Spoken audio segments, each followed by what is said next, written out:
Hey everybody, thanks for tuning in to another episode of Atomi Brainwaves, our podcast on education for educators. Brainwaves is produced by our wonderful team here at Atomi. What is Atomi? It's an online teaching and learning platform for secondary education. We provide engaging, curriculum-specific video and text lessons for over 190 subjects, as well as matching quizzes and exam practice that can be used for both learning and formative assessment. We also provide powerful analytics that can help teachers diagnose how their students are progressing and zero in on who might need a little bit of extra help.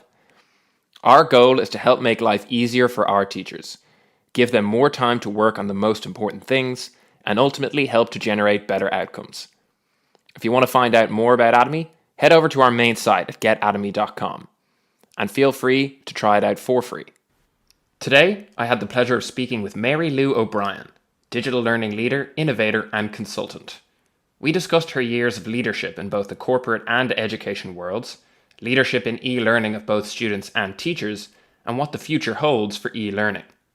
If that sounds good to you, feel free to subscribe to us on Apple Podcasts, Spotify, or wherever you do your podcast listening, and we'll always welcome a quick 5-star review. For now, have a listen and enjoy.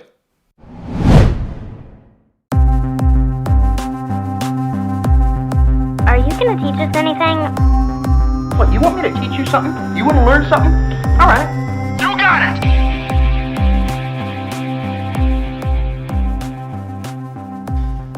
Hey everybody, welcome back to Atomi Brainwaves. Thanks for tuning in. I'm your host Simon, and today I'm joined by a very special guest, one of Australia's first online retail pioneers, e-learning leader across numerous roles, including a 10-year tenure at Melbourne Girls Grammar, digital learning innovator and consultant globally, MLO'Brien. Welcome, Mary Lou. Thank you so much for having me, Simon. Thank you for coming on. Mary or Mary Lou? Which do you prefer? Mary Lou, please. Mary Thank Lou. you. Perfect. Just wanted to make sure. Didn't want to be making that mistake all the way through our chat, only to find out at the end. But Mary Lou, it is.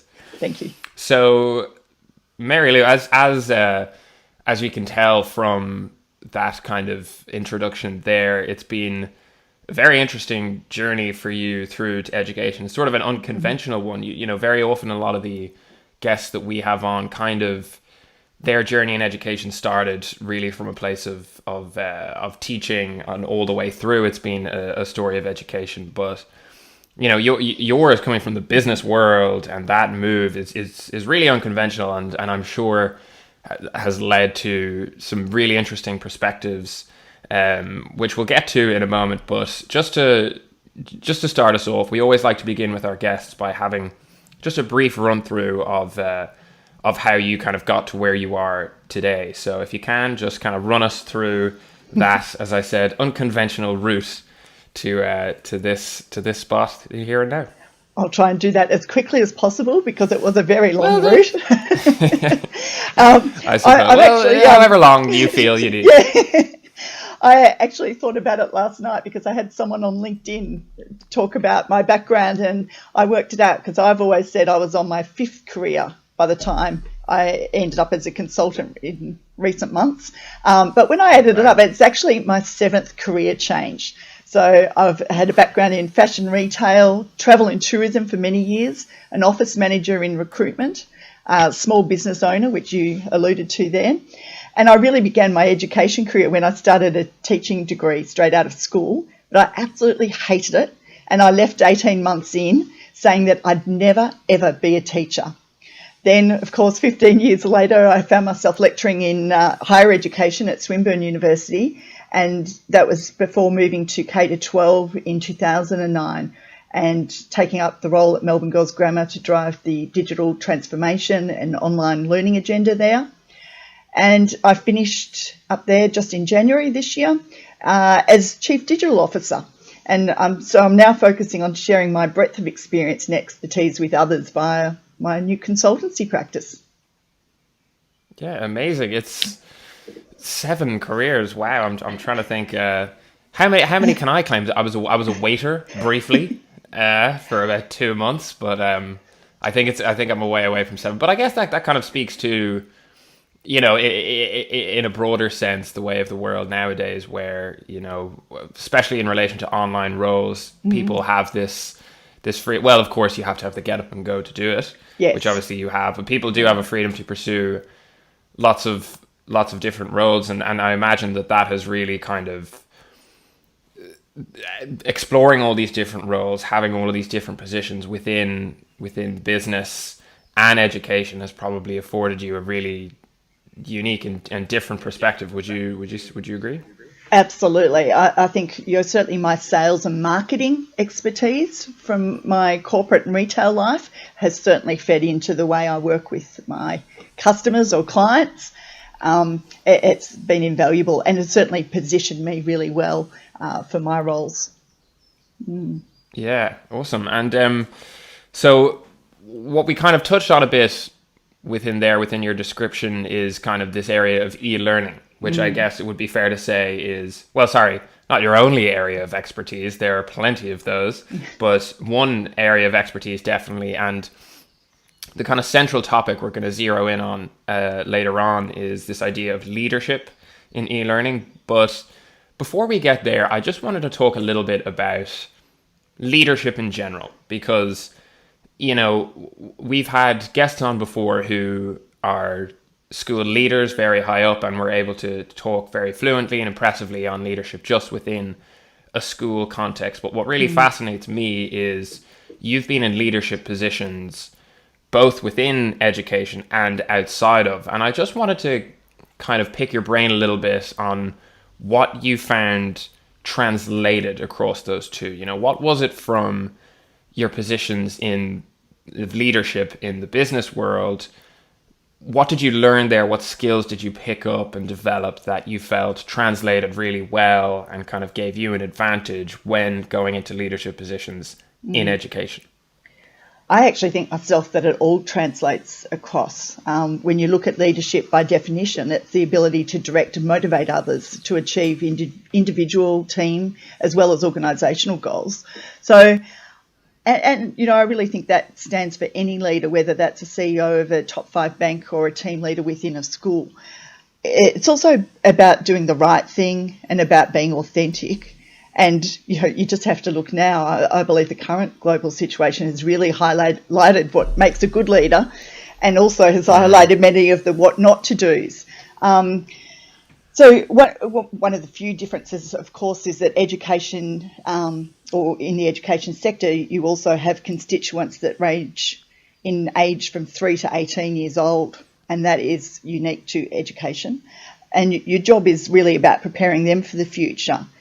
And seeing as that future doesn't exist yet quite often, so in schools, I think it's really important to have leaders who lead with courage, who are strategic, forward-thinking, and who have a higher EQ.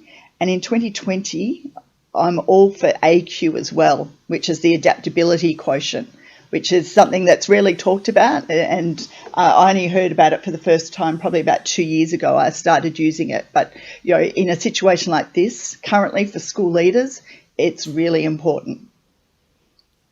Yeah, I actually haven't heard that term before, AQ. I'm definitely going to start using it though from here on out. So thank you for bringing that into my life. But I guess just following up on that for a moment, you know, your leadership experience, it doesn't just span a great kind of breadth of different roles in different sectors. It also spans, I guess, you know, a good period of time.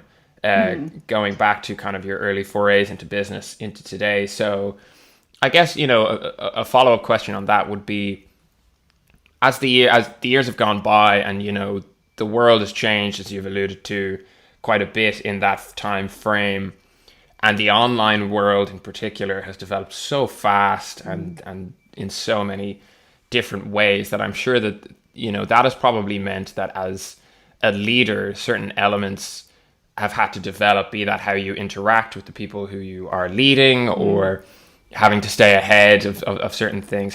So I guess, how would you find, you know, in terms of the development of your leadership and this idea of adaptability, how has, I guess, the changing landscape, we'll say, you know, in general, but also specifically with regards to the online world, how have you found that has developed over time to meet kind of these rising trends? Yeah, I would definitely say my early experiences of leadership, working under others, was, you know, when I reflect upon it, they were managers.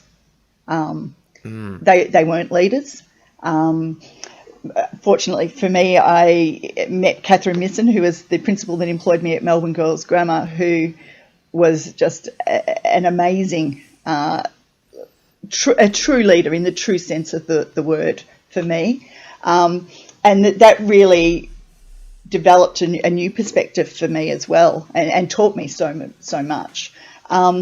So it has definitely changed, and it's definitely changed too because of the way we now operate. We're operating globally. You're looking at collaborating globally.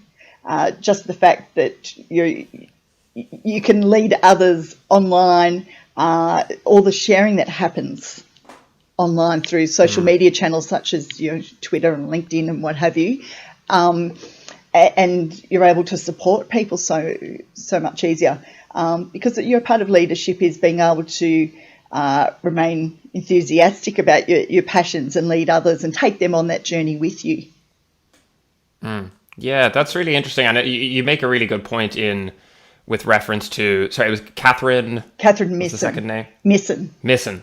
Yes, Catherine Misson. The reason I bring her up again is you make an interesting point about how the leaders you interact with make a really big difference, and that works both ways almost. I feel in that you can learn from really positive leadership figures in your life what to do, but I guess there can also be the other side of it, which is you learn what not to do. Now I won't ask you to name any names or throw anybody under the bus, but I guess, have there been any leadership figures over the years or in the earlier years where you would have learned, I guess, what to avoid, what styles don't work, or even what might have worked in a particular context, but you could see, again, under this idea of adaptability and moving forward, it was a style that wasn't really going to age well. Yeah, it definitely, there's something about trusting your employees is a huge one, and even in a leadership team, that you're all working cohesively, and there has to be trust for that to happen. So that's really important. The other one, which was something I learned, a what not to do, was that I witnessed happen. A new leader coming in to take management or leadership of a small team, but not actually meeting with that team until 5 weeks into that new position, which I thought was astonishing. And I never got quite a while. I and met everyone else in the organisation, but didn't actually pull the core leadership team together, which, as I said, I sat there and I never got to the bottom of why that didn't happen, and whether that was just their naivety, their lack of mentorship. Some sort of power play, perhaps. Who knows? No idea. Hard to think of a justification. Yeah, no idea. But I thought that's one I will never, ever forget. Okay. Well, I mean, look, if every cloud has a silver lining, and the silver lining in that scenario is obviously what it taught you and what you could take forward. So we'll move now, I guess, into the area of not just leadership, but e-learning leadership, because obviously that's something which has been such a big part of your life, of your career. Obviously, it's something that us here at Atomy, it's super relevant for what we're all about, and what our listeners and what our customers are all about. And, we're going to take a deep dive in a moment onto, what exactly your e-learning leadership looks like in relation to the various people you are leading. But I guess before we get there, could you give us a quick run through, I guess, of the day-to-day of what's involved in an e-learning leadership role, be that within a school or be that within a consultant role? What does it look like on just a pure distilled day-to-day level? I imagine, sorry, I will preface that by saying I'm sure lots of different days look very different, and it's probably very hard to just get not one even day boiled down. That, I think in each organisation it can look very different. Of course. Yeah. You know, at Melbourne Girls Grammar, we were really leading with digital transformation and online learning. We launched online learning for our senior years program back in 2017. So, and that's why my role had moved from eLearning, because we had that embedded, that was done. And then it moved more into the Chief Digital Officer role, where I was taking on more of the IT infrastructure responsibility, the risk, policy development, a whole sort of other level, because we felt that we had the e-learning under control. It was done. Our teachers were trained up. We had teams of instructional designers. We'd had our first instructional designer started at the school in 2012. So it was something we'd invested a lot of time in, and it was a change management process that was 8 years in its making, really. And Wow. Most schools don't have that luxury, and certainly in current circumstances with the move to remote learning, they didn't have that luxury. So it will look very different in every organisation, I think, because it depends on the school, the leadership, the board, or the school councils, their appetite for risk quite often. And I often say that, you know, it's often the very, very highly academic, successful schools that don't innovate because the risk is too great, and they get very nervous about it. Yeah, so it's kind of ironic, I often think, isn't it, that it's, I guess, the higher achieving schools, as you've alluded to there, that would be the ones that would be that little bit more risk averse to taking on these e-learning strategies, isn't it? Could you just very briefly, I know it's a little bit of a tangent, kind of talk to why you think that is, what it is about these schools that means that they're, despite kind of this, or even because of this this reputation for achieving excellence, they would be more averse to taking on what, in most cases, all the research and indications would suggest is something that's only going to further their chances for even greater success. Yeah, look, I don't know how much of it is in particular to Melbourne, Australia, where I'm from, but the schools here, we have independent schools, boys and girls schools. I would say the boys' schools tend to be even far more traditional than a lot of the girls' schools. And I think that's because they have very long waiting lists. They have generations of boys lined up to come in their door. For the girls' schools, it's a lot more competitive.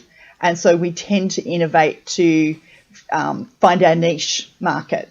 And certainly that's what we were able to achieve at Melbourne Girls. You know, we ended up having waiting lists to get in for the first time in our history. So, you know, from a marketing perspective, that was really fascinating to me. But I think, again, you know, those really successful, highly successful schools where they have enrolments waiting, they don't need to try anything new. They don't need to find their niche. They're trading off their, you know, century-old reputation. And, you know, perhaps that, you know, often they have very highly invested, often powerful parents too, who have a say. You know, and I've heard of schools that will make decisions based on the parents' wants and needs rather than the students. And I think that's terribly sad.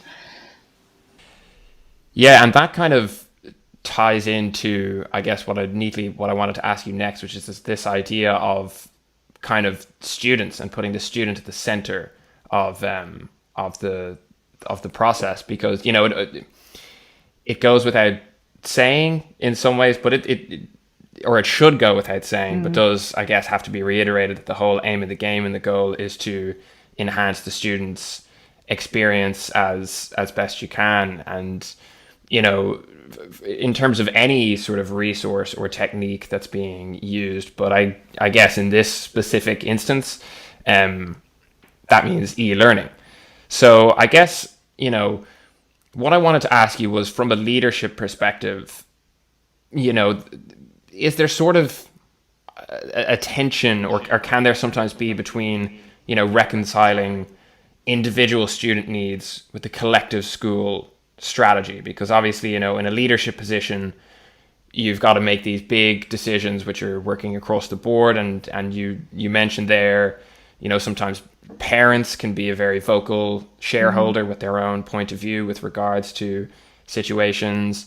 How difficult is it to keep the student at the center of what you're doing, and I guess what can you do to make sure that the student remains the central goal, that everything is geared around providing the best resources and experience for them? I suppose one of the things that made it easier for me was that the whole school was repositioning and had a model like that where the student was at the centre. So for me, in my role, it was about always getting student feedback around my decision making. So whether that was introducing a new platform or around policy. And my focus was on approaching that from a position of empathy, and it was about focusing on the end user experience. So it was also about giving student choice and control. And in the classroom, that's a real shift from the past, where the teacher used to be the sage on the stage, where now we're seeing far more schools adopting coaching style models too. So that's really ensuring teachers are supporting students with their learning.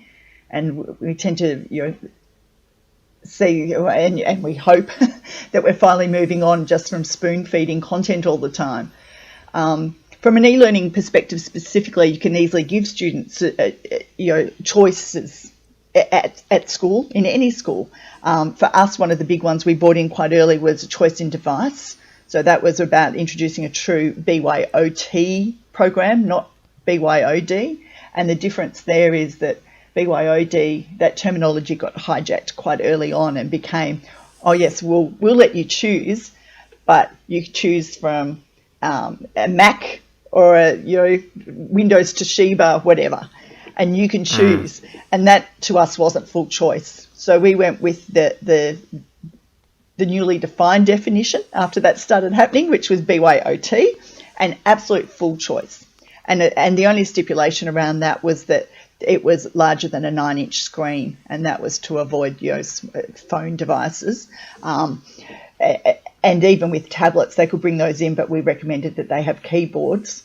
And most schools worked that out pretty quickly. If they did try bringing in iPads, iPads generally lasted about a term in year 7 and didn't go any higher than that. So, but that was a conversation we had with the girls around devices too. I met with U-Rates at the time. This is going back probably 2012, maybe even earlier, and said, how many of you have got iPads? And probably 80% of the room put up their hands. And I said, and what would you think about bringing those to school and using that instead of your school-provided device? And they were adamant that iPads weren't devices to be used at school. They were toys, in their words, and they used it to access Facebook, Instagram, chat, and it was a social tool for them. And they really didn't see it as a tool for the classroom, which I found, interesting, and I was very happy about, I must say. But that was also really ensuring that our teachers had to take a step back, and it put them in a position where they weren't in control anymore in the classrooms, because they had so many devices. Girls were on different platforms, so they couldn't stipulate how a girl would submit an assignment. They had to leave it very open-ended, and the girls had to submit in whatever program, but in a format that the teacher could access. So that was really about building the students' skills as well, in how, and preparing them for the workforce and real life, on how to prepare file types, and knowing that the teachers were on Windows devices, what they would quickly discover what they needed to do to make that accessible for the teacher. As far as individual differences, I believe online platforms can really offer far more breadth and flexibility. So if the content's designed well, you can build course content that really allows time built in for one-on-one support. And at the other end, extension options can be easily implemented too. So giving that student choice and control of their own learning can look like BYOT, it can look like, online platforms, but it can also be giving them choices in subjects in the curriculum areas, right through to how they shape their day. So, I found it really empowering and an absolute joy to watch student engagement soar at Melbourne Girls Grammar. We saw absenteeism drop. In fact, when we introduced our online program for Year 9s in 2017, that year recorded the highest attendance rates that we'd ever seen. In the time the years we'd been keeping records, of course. But also just to see the peer-to-peer learning happening and the teachers learning alongside students was absolutely amazing. And, my dream is just that every child could have equal access and the opportunities to receive a good education like the girls at that particular school did. Hey folks, hope you're enjoying the episode so far, and we've got plenty more to come after this quick break. Here at Atomi Brainwaves, we're all about education, and not just for students, for ourselves too. We would love to hear from you, whether that's feedback on one of our episodes or a question you'd like to see answered by one of our guests or by Sue. So, if you've got a comment or a question, don't hesitate to email us at brainwaves@getatomy.com. Looking forward to hearing from you. In the meantime, let's get back to it. Yeah, no, that's really awesome. And one thing that's coming through for me there is the value and the positive outcomes that come from the, I guess, certain autonomy that the girls in your school were granted, and kind of, you talked about the BYOT in relation to having that choice and all of the doors for further choices that can open up for them. One flip side to this, and now this is something that I guess would possibly just be more of a perception thing from certain quarters, but I think it's important to address, is a fear that can sometimes manifest that if you bring in all this autonomy, all this potential for choice making for students, well, okay, some would say that, okay, for every student who's going to constructively say, no, iPads don't work in the school environment, you're going to have another who says, sure, yeah, I'll use the iPad, and then just kind of take advantage and exploit the situation. Now, I guess, first of all, my first question would be, to what extent do you think that's true? To what extent have you found that criticism is valid, if at all? And second of all, from a kind of a leadership point of view, if you have had this experience of students taking advantage of the freedoms afforded to them, bringing that back around to you as the leader, how do you manage that? How do you minimize that risk? How do you, I guess, bring that student back into the fold and find that balance between granting autonomy, but if you give an inch and a mile is taken, how do you kind of reassert the authority that needs to be reasserted in that situation and say, no, that's not what we're looking for here? Yeah, look, certainly in the e-learning sphere and in my areas of working with the students, we didn't see that happening. I mean, they were quite compliant girls and very focused on their learning, I suppose, and mostly very driven. We hosted many schools from around the globe over the last 5 years, and a lot of them would ask us how we found that and where did we find pushback. And really what we'd make very clear to those educators visiting us is that this model won't work everywhere. I often wondered whether it would work in a boys' school. I don't know of a boys' school doing it. There certainly was a model at Templestowe College, also in Victoria, in Melbourne, that was doing some similar things with great success as well, and they were a co-ed public school. But, we didn't have any issue. I suppose from the education side of the school, it was, girls in that senior years program were given special privileges, and if they broke that trust, then obviously they'd lose the privilege. That was very rare. It happened on occasion to small numbers of girls, but as cohorts, they never lost the privilege of being able to, they worked in a learning commons, particularly in the year 11, 12 learning commons I'm picturing in my own mind. And I'd often just walk in there or take groups of educators through there, and they would be working away. You'd see peer learning happening in one area, and they were just so focused. And they knew that if they mucked up, they would then end up having a teacher in that space supervising. But in the 3 years we were operating that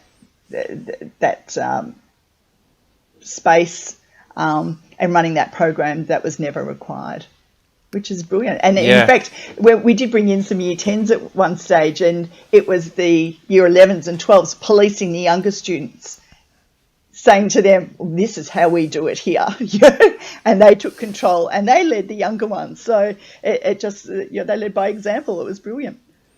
Perfect. Doing your job for you, doing the teacher's job for them. Exactly. Leave them at it. Happy days. Exactly what you want. Yeah. So, I guess what I'm hearing, and it's really encouraging to hear, is that, despite the fears for, autonomy leading to problems, really more often than not, it sounds like it leads to positive outcomes, and that, when you afford a student that kind of decision-making power and that sort of control over their learning process, they're more likely to respond in a positive manner and work with you towards kind of shared outcomes, as opposed to say, oh, this is my chance to kind of game the system, which is a really positive and hopeful thing to hear.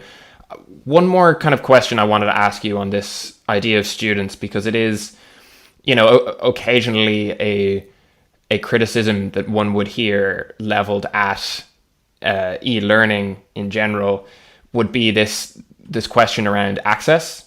Now, and I know this is something that varies from school to school, but the idea that, what if you have within a classroom different levels of access, which can even amount to a home where there's no devices available, or even, for instance, where you've got an internet that is just being asked way too much of it because of, something. I come from a family of, there's 6 kids in my family, so I know all about when we're all trying to be in the internet at the same time, and it's not going to work at home because this just does not have the bandwidth. So, from a leadership perspective, what can you do? Because obviously, the positives that e-learning can bring are obvious, but what can you do to sort of reconcile that issue of access within the classroom and sort of recreate a level playing field with regards to e-learning? Look, it's terribly tricky. I've spent at one stage every second year I was attending the ISTE conference over in the US, which is the largest e-learning conference in the world. There'd be 18,000 attendees one year and 22,000 the next. It's just huge. And one thing that I always came back with, and it was very common in the US, all the discussions about equity. And what I struggled with was that I felt in a lot of schools it was actually holding them back. So, in Australia we've had the recent debate, and it's a global debate. I think, in fact, in Ireland is one of the countries that has stipulated that and brought in the device ban in schools. That is not the answer. Let kids bring in their mobile phones. If that's all they've got, there's the argument that they'll be distracted in class. But if they're distracted in class for 6 months while they get used to the new device, and pretty soon the joy will go out of it, and they will see it as a work device. And they have to get used to the expectations of the real world. They have to learn to self-manage, and the sooner we can get them doing that, the better. So I have been quite vocal online in particular about the bans that are coming in around the world, and how disappointing that is, because I think those schools that implement those bans will really are doing a disservice to their students. Yeah, no, I think that's something that I definitely would agree on, and I'd say all of us here at Atomy would be of a similar mindset, taking that approach is not the right one. As to, you know, managing devices within the classroom, figuring out the best way to use, of course, that's a very important conversation to have. But a flat approach of a across the board ban is not the way to go. I'm going to move us away for a moment from students to, I guess, the other just as important key figures within the classroom, which is, of course, teachers.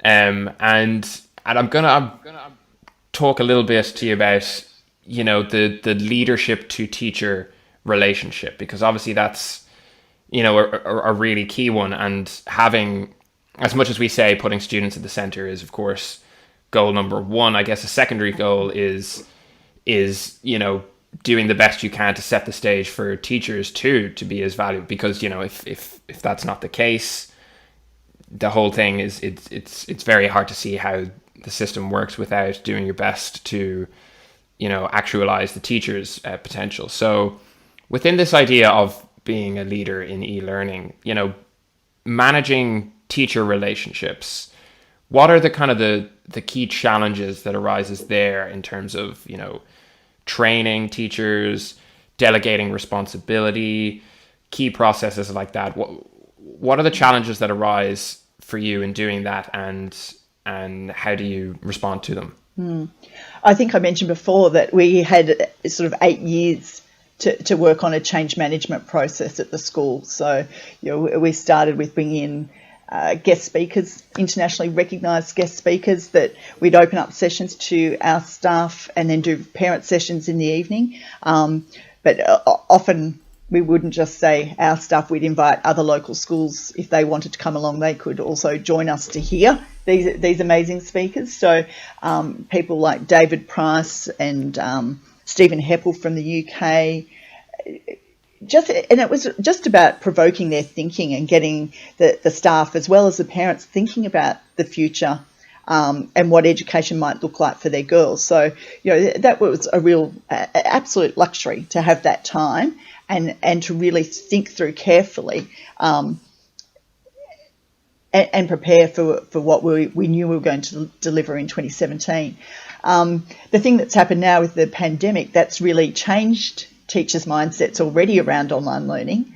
And so the important thing now is that we need everyone to grab this once in a lifetime opportunity. You know, there's no going back. Certainly during an era of rapid change and transformation in schools, I think it's really important to be really transparent. And that's with the whole community, students, teachers and parents, about what you're planning. And moving forward, school leaders really need to have clarity around what teaching in their school looks like.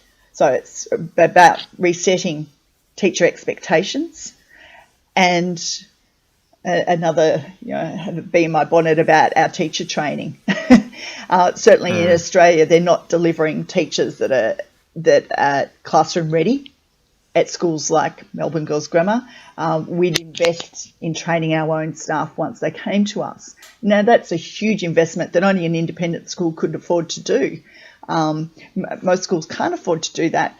And so, you know, with the online learning skills that are required in the classroom now, and we haven't seen the last of it either, I think, you know, we need our universities to catch up and train our graduate teachers with the skills for today, not just tomorrow, even for today. Yeah, most certainly. And I guess just picking up on one thing you said there about, you know, what Melbourne Girls Grammar is able to offer in terms of training of these incoming teachers, which is obviously, you know, a really an excellent resource for the teachers coming in. But could you just kind of describe for us a little bit what that training looks like? You know, what is it that when they come in before, I guess, they get started in the classroom, or even as they get started, you know, how does this training manifest itself? What does it look like? What does it involve?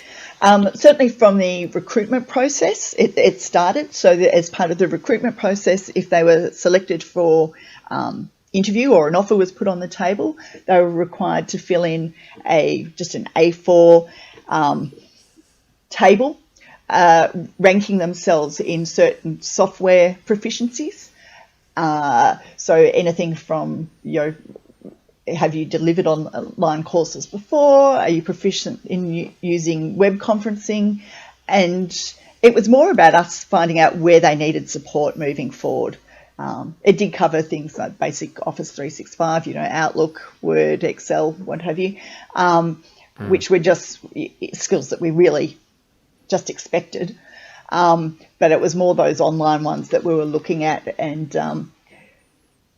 one thing I would have always liked to have brought in that we didn't do, which has probably now been negated by this current situation, but we always had a real issue with getting teachers to record themselves online. And I only became comfortable with it because when I was at Swinburne Uni and we were moving all our postgrad courses online, we were doing Skype calls back then all the time to students and having to video ourselves delivering content for the learning management system we used then. And so, you do it so many times and eventually you get used to it and it's just part and parcel. And I remember saying to the principal, our girls are going out and applying for part-time jobs at Sports School or Country Road, wherever they're going, and most of them are required to submit a video of themselves these days. And yet we've got teachers that just will not do it. So I'm thrilled to see now that, they've just been forced to do it. But I think that is really key for delivering online and, certainly would have been beneficial because that would have been probably one of the hardest things for teachers to do. Starting up that first Zoom call, I can just imagine they would have been feeling sick to the stomach. And they've just done an amazing job taking that on. I think I've lost my train of thought now. What was the second part to your question? Oh, I guess I was just asking about, the first part was this idea of training. The second part, this idea of, as a leader, delegating responsibility and what that, what that looks like, how that manifests itself from an e-learning leadership perspective. Yeah, the other... I suppose it's something of a process, isn't it, as well? This idea of the further the training moves along, the more a teacher becomes familiar with processes, the more you're able to allow them to run the show and use what works best for them in an e-learning sense. Would that be fair to say? Yeah, absolutely. I think one of the things we did quite successfully was that in the e-learning team and where we were based, we were always based very centrally in the school. So teachers had to walk past us all the time and they knew when we were available. It was an open door policy. We were always available. We'd make sure we were available to assist. And in that training that I mentioned of staff, one of the, and up until now I haven't heard of it happening at any other school, was I mentioned we had an instructional designer come on board in 2012. And from there, once we started moving all our content online, we trained up 30 teaching staff in instructional design, learning design, and just the pedagogy around teaching online, so that they became the experts in the school to share their knowledge across the staff. And, that's the sort of skills we need our teacher training institutes to be delivering at this stage. Yeah, and it could very well be something we see soon, potentially. We're going to talk in a moment about current factors and which you've touched on a little bit there of, the situation with regards to the pandemic and how important online learning has become, and I guess, few silver linings to find within there of what that has meant for online learning and what teachers are the skills they're developing. But before we get there, I just wanted to quickly ask, we've gone through, I guess, the technical side, I suppose, of leadership in e-learning there and what that means with regards to teachers. I just wanted to quickly ask you about maybe the more human, personal side, because, I guess it's one thing that we've definitely heard where, within leadership positions, working with teachers, finding that right balance between, pushing teachers to achieve, to develop these new skills, whatever, but also managing that personal human interaction. How important do you think that is, being there in a very human, real sense? Because teaching is such a difficult job. You know, it's very taxing. It's very, particularly when you start out or when you're learning something new, trying to bring that in while also dealing with all of the challenges that a classroom brings and that a group of, you know, young kids who are looking to you brings. So, you know, do you find that almost being in that role of a leader can occasionally also encompass elements of almost a sort of a counselor in some ways? To what extent do you find that that's true? And I guess what has that asked of you as a leader to provide, I guess, that kind of more human, personal support as well as the specific technical side? Well, that definitely is part of it. And, you know, I've mentored a lot of people, many of them at other schools around Melbourne over the last 10 years, and even in corporates. I mentored one lady who contacted me out of the blue from Tennis Australia, and they have an e-learning department, and she asked whether I would assist her, knowing what we were doing at Melbourne Girls Grammar. So that is definitely part of it. I think probably the biggest part of it is leading with authenticity and enthusiasm. You know, I really do think there's something to be said about being able to bring others on the journey with you. And that's something that I think I do. And that's mainly because I am so absolutely passionate about this. Whereas, you know, I've been in roles before, and certainly, you know, in sales, and I have people approach me about, you know, businesses every now and again too. And I just know that I won't be able to sell it if I'm not 100% involved and passionate about it and having that connection. So the other component, I think, which I touched on earlier, is about having trust and building trust. So I do that by forming relationships early on. So even now, as a consultant with the schools that I'm working with, I go in and make sure I sit down and have time with each person I'll be crossing paths with, and just building a relationship. That's something that I've also said for teachers to remember.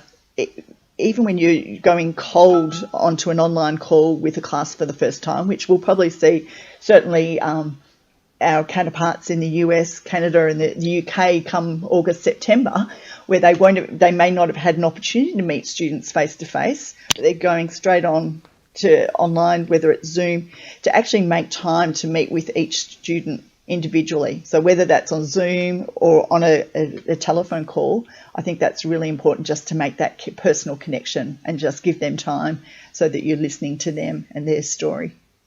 Yeah, it sounds like some really good strategies there. And what's kind of shining through for me a little bit is, you know, and I guess this can be not an unfair, but a specific ask of the leader in the room to be the most positive person, to be the person bringing the most energy, and because everybody takes their lead from the leader.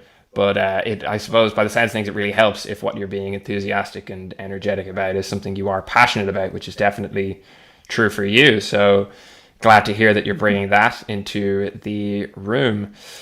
The last thing that I wanted to ask you about, and we've touched on it a couple of times throughout the conversation, but wanted to just really zero in on it, is, I guess, a look into the future, but with a specific relationship to what's happening now. Because, you know, current factors with regards to the pandemic, the lockdown, the move online for so many schools have been huge in the e-learning world, haven't they? And really accelerated for a lot of schools processes that otherwise might have gone very slowly. And, you know, I guess we're still figuring out what exactly that is going to mean for the educational landscape.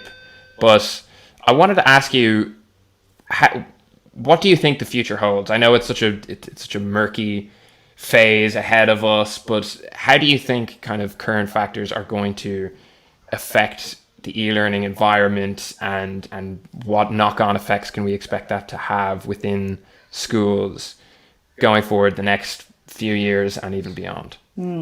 Well, certainly some schools were far better positioned to enable the transition than others. And I think it's really only now that we're seeing schools beginning to proactively plan for potential reoccurring school closures. and to ensure much of what they've gained through the experience isn't lost.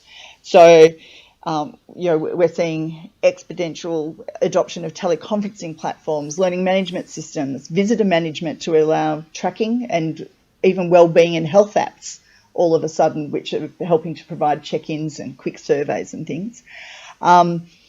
We are really going to see an absolute explosion of EdTech products come onto the market. Today I've been reading about TikTok investing $50 million into education via its Learn on TikTok initiative. So, really? Yeah, absolutely. Wow. So, and when you think about it, I'm always saying to instructional designers that when you're designing a course and you're putting in videos, no video should be longer than 2 minutes. And so now we're looking at TikTok. I don't know, how long is a TikTok video? About 25 seconds? Max 1 minute. There you go. For the vast majority, I believe, are quite a bit less. So really ties in. I'm all for that 1 minute video. So that will be exciting to watch. And I think we're definitely moving forward going to see more roles in schools that support the move from emergency remote learning to online and blended models of learning. And therefore that will mean that they'll be employing instructional and learning designers. And the other thing I suppose I'd like to say is that every school leader that I've spoken to over the past 3 months has been absolutely thrilled that their plans for digital transformation within their schools, that they'd plan to roll out over the next 5 to 6 years, most of it's just been implemented and adopted by staff almost overnight. So it's quite that's a reason to celebrate, I believe. I think moving forward, we have to embrace what's happened, take advantage of what's happened, and just not lose all that we've gained. Yeah, it's true. And it's as much as, the lockdown and the pandemic has been so tragic and posed so many difficult challenges for not just teachers, for so many people across so many walks of life. If any positives are to come out of it, I guess these are positives, right? These are, these movements forward in e-learning, and some of them, that TikTok thing is crazy. I had no idea, but I guess it is something that makes sense when you stop and think about it. So, I guess even from difficult times, good can come, and that sounds like that's what we've got ahead of us. It certainly sounds like you're optimistic for the future of e-learning. Would that be fair to say? Oh, absolutely. There's no doubt. I think my time has finally come. I've always said, I launched Australia's first online retail business back in '97, and I always say that I'm sort of 5 to 10 years ahead in my thinking, which can often be problematic, particularly if you're making investments in businesses like that, when there's a future for it, but no one else can see it quite yet. So this has been an area that I've been working in and on for the last 15 years, really, starting from when I started at Swinburne. So now, 15 years later, more and more people are seeing the benefits, and that's really exciting. Amazing. Yes, blue skies ahead. Yeah. For yourself and for schools, for students, for teachers, which is good news, which is what we like to hear. It's I guess as good a note as any to finish our main conversation around leadership and e-learning on. However, you're not quite off the hook yet, because as regular listeners will know, whenever we have a guest on, we always like to get just a little hot tip from you. It could be a little piece of advice gleaned from your years in education. It could be a little anecdote, a story from one of your experiences in schools. It can be fun and lighthearted. It can be deadly serious if you prefer. It's totally up to you. But I guess, what is your hot tip for our listeners? Right. Well, I actually have a collection of little mantras that I have, and not just from my time in education, but from throughout my work experience. One is to always under-promise and over-deliver. 2 is to always plan using the KISS methodology, which is keep it simple, stupid. And that's in particular to e-learning and preparing content online. And the other one's also related to preparing content online. And for those of you out there building online resources at the moment and building content pages, when you're finished, go back in and halve it. That's my hot tip. Okay, good.